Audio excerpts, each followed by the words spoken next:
Paulo Coelho a dit: Le bonheur n'est pas d'avoir tout ce que l'on désire, mais d'apprécier ce que l'on a.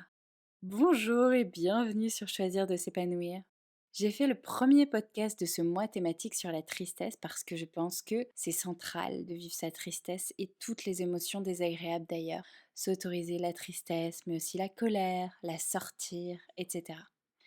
Je voudrais redire ici que c'est très important de sortir ses émotions, de s'autoriser à les ressentir.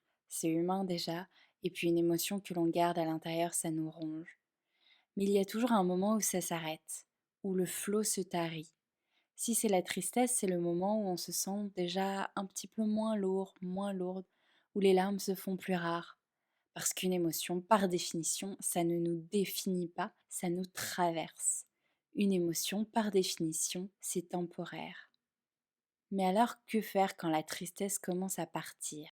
Le risque, c'est de s'y accrocher, de continuer à l'entretenir avec des pensées alors que l'émotion n'est plus et de maintenir finalement une certaine émotion, humeur de tristesse plus longtemps que nécessaire. Parce qu'on le sait, nos pensées déterminent beaucoup comment on se sent. C'est pour ça qu'aujourd'hui, je voudrais parler de focus.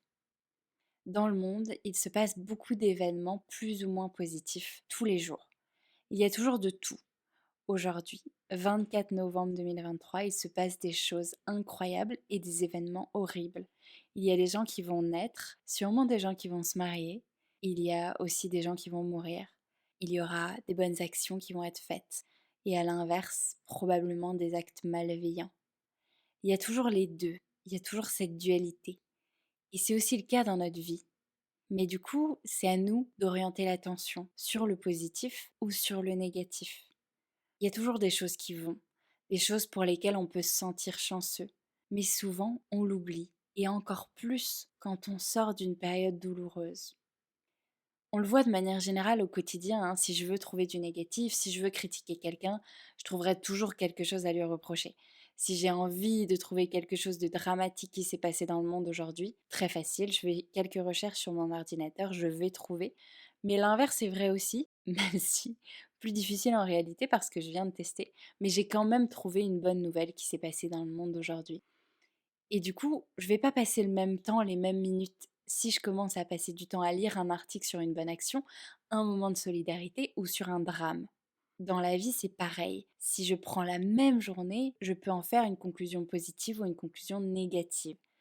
Si ton attention est focalisée sur le positif de manière générale, tu trouveras toujours du positif. Tu auras remarqué ce joli coucher de soleil automnal, tu souligneras le fait d'avoir tenté de progresser sur ce projet challengeant, ce qui est déjà un chouette pas, une belle intention, au lieu de te focaliser sur le fait de ne pas encore avoir trouvé de solution. Tu as passé un chouette moment avec ta famille, mais une mauvaise journée au boulot. Qu'est-ce que tu retiens? Sur quoi tu focalises ton attention? Tu vas peut-être te sentir très chanceux parce qu'avec ta famille ça se passe bien, ou aigri, frustré parce que le boulot c'est important. Et ça va peut-être même impacter ton temps familial d'ailleurs. Tout ça pour dire que on a toujours le choix. Et moi j'ai remarqué que pour avoir vécu beaucoup de chocs et de périodes de souffrance, c'est évidemment une période où on se focalise entièrement sur le drame que l'on a vécu. On a besoin de vivre ce moment où rien n'a de sens. On vit l'émotion, on la sort, puis un jour vient un début de renouveau. Mais là, souvent, quand ça m'est arrivé à moi, j'ai oublié de changer mon focus. J'ai oublié de mettre le grand angle et de revoir à quel point j'ai quand même de la chance dans ma vie. J'ai souvent remis le pied dans la vie tout en restant concentrée sur ma souffrance et en l'entretenant mentalement, en me répétant que je n'avais pas de chance, que c'était injuste ce qui m'arrivait. Et du coup, je me concentrais sur ce que j'avais perdu ou sur ce que je pensais avoir perdu suivant les situations. Je ne voyais plus toutes les choses pour lesquelles j'avais de la chance. Pourtant, on peut toujours choisir de changer son focus. Quand je pense que j'ai pas beaucoup de chance dans ma vie, je peux déjà me dire que physiquement ça va. J'ai déjà deux bras, deux jambes, deux yeux, deux oreilles qui fonctionnent, ou à peu près. J'ai un logement, j'ai de l'électricité. Dès que j'appuie sur un bouton, la lumière s'allume. J'ai l'eau courante, et en plus c'est de l'eau potable, ce qui est quand même très pratique. Je me le dis à chaque fois que je rentre d'un voyage où l'eau du robinet n'est pas potable. Avoir de l'eau potable qui sort du robinet, c'est vraiment top. Il y a pas besoin d'acheter des bouteilles en avance, d'y penser. Moi qui bois beaucoup d'eau, c'est vraiment pas négligeable. Avoir un jet d'eau constant qui sort du pommeau de douche et pouvoir choisir d'avoir de l'eau chaude à tout moment, ça aussi c'est vraiment chouette, c'est vraiment incroyable, je suis chanceuse d'avoir ça. Se focaliser sur le positif, c'est chercher ce qui s'est passé de positif dans sa journée, commencer à mettre son attention sur la beauté que l'on voit partout, chez les gens, dehors, dans l'environnement, dans son chez-soi. C'est pratique que le cerveau soit concentré sur le négatif, sur la survie parfois. Quand il y a un jaguar autour de moi et une belle fleur à côté, c'est bien que je sois focalisée sur le jaguar parce que je vais pouvoir me sortir de cette situation et si je fais pas attention au jaguar, il pourra clairement m'arriver des bricoles. Mais en même temps, c'est dommage de ne pas se focaliser sur la fleur parce que c'est une merveille une fleur. Toutes ces nuances de couleurs, cette majesté, c'est une merveille de la nature quand on y regarde de plus près. Il y a tellement d'autres des merveilles de la nature, des merveilles qui ont été construites par l'homme aussi, qui nous facilitent la vie, qui sont tellement pratiques, utiles, qui font qu'on a plus de temps pour l'essentiel, plus de temps pour le plaisir, la légèreté, la sérénité, l'épanouissement, pour l'approfondissement de nos connaissances, de nos relations, de notre vie, de notre savoir sur nous-mêmes. Il y a plein de choses positives dans ce monde. On a un peu tendance à se focaliser sur ce qui ne va pas. Et le premier pas, ce serait sûrement de voir ce qu'on a déjà, voir ce qu'on a encore. J'ai vécu un drame, mais ça m'a permis de me rendre compte à quel point j'ai des amis incroyables. Je me suis rendu compte que j'ai des amis sur qui je peux compter. Ou alors, si c'est pas le cas, j'ai des membres de ma famille sur qui je peux compter. Et ressentir cette gratitude et cette chance que j'ai d'avoir des amis. Parfois, on vit une rupture sentimentale et on va avoir beaucoup de mal à se sortir de ce focus négatif parce qu'on se dit que oh là là, je suis à présent célibataire, j'habite seule, j'ai plus de projets à deux. Mais en réalité, il n'y a pas de vide dans la vie.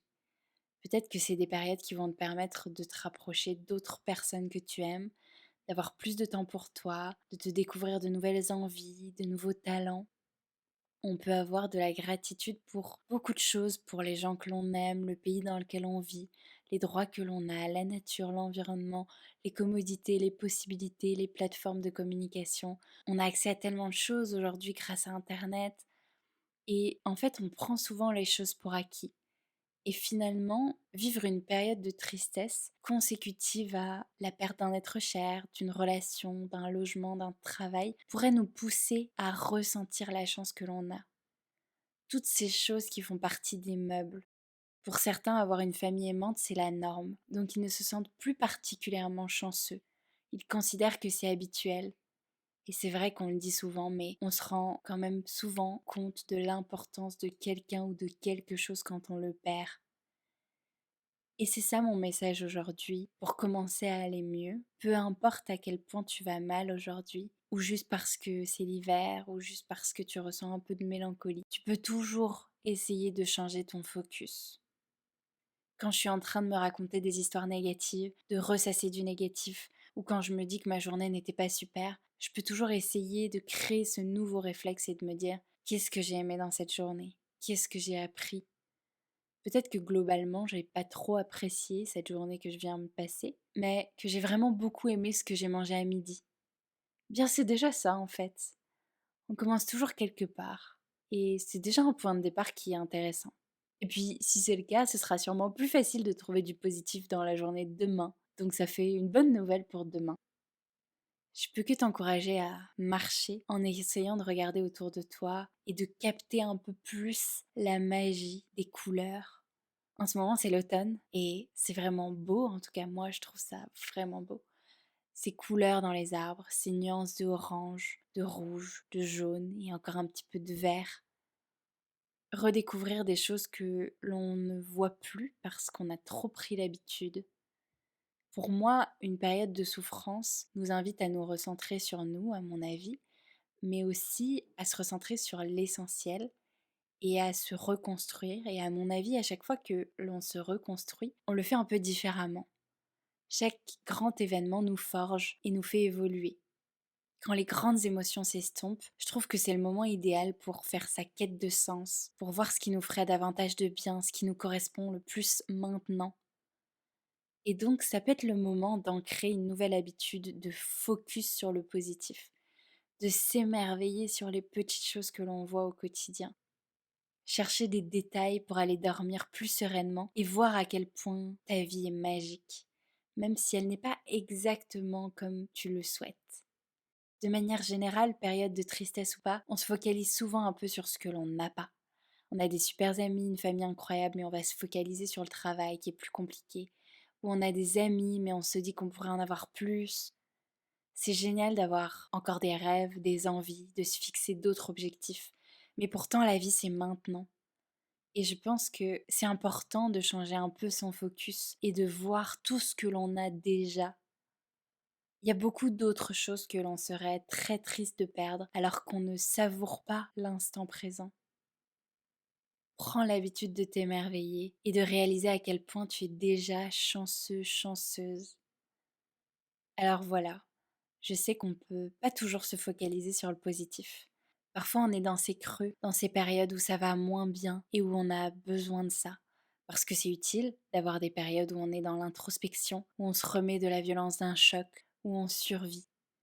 Mais on n'a pas forcément besoin que ces moments se prolongent et s'éternisent. Alors la prochaine fois que tu vas sortir de chez toi, je t'invite à voir ce qu'il y a de beau dans le ciel, dans les nuages, dans les fleurs, dans ton quartier, de voir cette maison qui a une jolie couleur, de t'émerveiller devant ton appartement, de le regarder avec des yeux neufs. Réjouis-toi pour ce que tu as déjà, pour ces gens qui t'aiment, parce que je sais qu'il y en a, pour ce joli tableau qui te fait plaisir, pour cette lumière tamisée, pour ces photos qui te mettent du baume au cœur. Se focaliser sur le positif, c'est comme mettre un petit wagon qui va nous entraîner dans la bonne direction. Créer cette locomotive qui va peut-être aller doucement parce qu'il y a encore un peu de tristesse, mais qui va entraîner ce wagon doucement mais sûrement dans la bonne direction. Réjouis-toi pour ce que tu as déjà, pour ce que tu as encore. C'est tellement précieux de se réjouir de ce que l'on a déjà. Je pense que c'est une grande clé du bonheur. Mais sans aller jusque-là, parce que peut-être que c'est trop tôt, je pense que c'est une grande clé pour retrouver le chemin de la joie. Voilà, c'est tout pour ce podcast. J'espère qu'il t'a apporté de l'apaisement. Si c'est le cas, tu peux mettre un pouce et t'abonner à ma chaîne YouTube. C'est un chouette soutien. On se retrouve très vite pour un prochain mois thématique. Et en attendant, prends soin de toi. Ciao.